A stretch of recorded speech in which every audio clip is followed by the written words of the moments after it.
তুমি কোথায় চলে যাচ্ছ? আমি চলে যাচ্ছি বিশ্ব নবী, মায়ার নবী, রহমতের নবী আমাকে পত্র দিয়েছে, আমি আর বিলম্ব করতে পারি না। রে হুযায়ফা, নবীর সুন্নত হিসাবে বিবিকে দেখে যাও, স্ত্রীর দেখে যাও না, বিশ্ব নবীকে উনার সঙ্গে আমার বেয়াদবি হয়ে যাবে, অন্যায় হয়ে যাবে।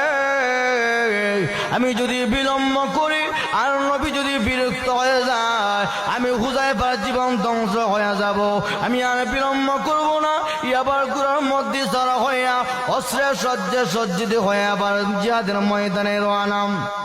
এবার ওখানে যাওয়ার সঙ্গে সঙ্গে নতুন বিবি পত্র দিয়েছে, স্বামীরে নতুন ইজাব কবুল হয়েছে, ও স্বামী আপনার সঙ্গে একটু দেখা সাক্ষাৎ করার মধ্যে মনের মধ্যে আসা, আপনি আমার সঙ্গে একটু সাক্ষাৎ করুন।